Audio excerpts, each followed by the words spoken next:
Monsieur le Président, cher Philippe, Madame la Directrice Générale, Madame Christelle Perrault-Camus, Messieurs les membres du Conseil, Monsieur le Directeur des Pêches Maritimes et de l'Aquaculture, cher Éric, Mesdames, Messieurs, je suis très heureux d'intervenir aujourd'hui à l'occasion de votre Conseil.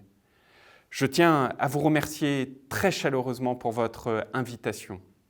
Je suis convaincu, absolument convaincu, que la conchyliculture est un secteur d'avenir, dynamique et pourvoyeur d'emplois.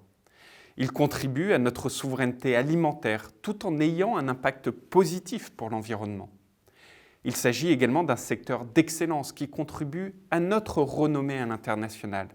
Lui donner plus de visibilité est donc une priorité pour permettre aux Français de prendre conscience à la fois des bienfaits nutritionnels des coquillages, mais aussi des services environnementaux que fournissent les conchyliculteurs.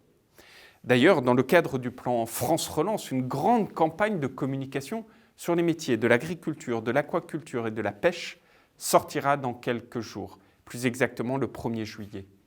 Je sais que vous y avez contribué et je tiens à vous en remercier très sincèrement. Les métiers de la conchyliculture et plus généralement de la mer y auront en effet toute leur place. Alors depuis plusieurs années, l'action du Conseil s'inscrit dans une dimension européenne. En matière de réglementation d'abord, notamment avec la qualité des eaux, la traçabilité de l'information du consommateur, la mise en place de la stratégie de la ferme à la table ou encore les lignes directrices pour une aquaculture durable que vous appliquez. Et à ce titre, je salue la réflexion collective que vous avez menée depuis bientôt 2 ans sur l'étiquetage pour aboutir à un accord au sein même de la filière.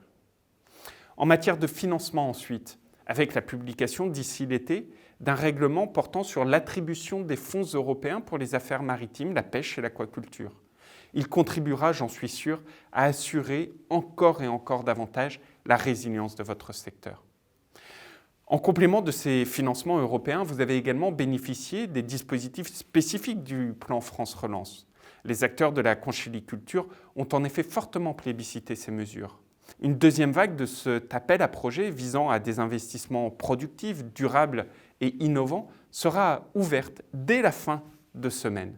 Je compte sur votre mobilisation pour vous saisir de cette opportunité. Mais au-delà de ces sujets, votre filière fait également face à de nombreux défis, au premier rang desquels celui de la qualité d'eau.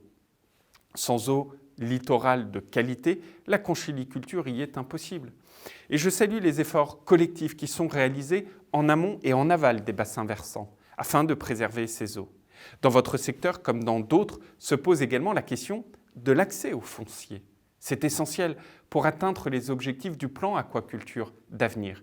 Et à ce sujet, soyez assurés que les services du ministère de l'Agriculture et de l'Alimentation sont entièrement mobilisés afin que le rôle des SAFER puisse être garanti, que les biens immobiliers à usage ou à vocation agricole soient préservés dans les communes littorales. Enfin, votre secteur a connu ces dernières années de nombreuses crises, tant sur le plan sanitaire que parfois économique. L'État, je le crois, a répondu présent autant que faire se peut, notamment lors de la crise sanitaire, avec la mise en place d'un dispositif spécifique de compensation des pertes de chiffre d'affaires. Nous avons à chaque fois cherché à l'adapter le mieux possible vis-à-vis des exigences et des réalités de terrain. Pour autant, il est désormais indispensable d'avancer collectivement pour mieux anticiper et se protéger des risques qui pèsent sur nos secteurs. L'État et l'Union européenne doivent contribuer et être à vos côtés pour construire un système efficace de gestion collective des risques. Avant de conclure cette intervention, je voudrais véritablement vous remercier pour votre contribution importante à la construction du plan d'aquaculture d'avenir. Je voudrais également vous dire à quel point ce plan sera un appui précieux pour orienter l'action publique et les initiatives de la filière vers l'objectif d'une conchyliculture française forte, durable et résiliente. Je sais pouvoir compter sur votre engagement. Il est à la hauteur de l'ambition que nous partageons tous pour la filière. Et soyez assurés de mon engagement personnel et de celui de mes équipes à vos côtés. Je vous remercie et je vous dis à très bientôt.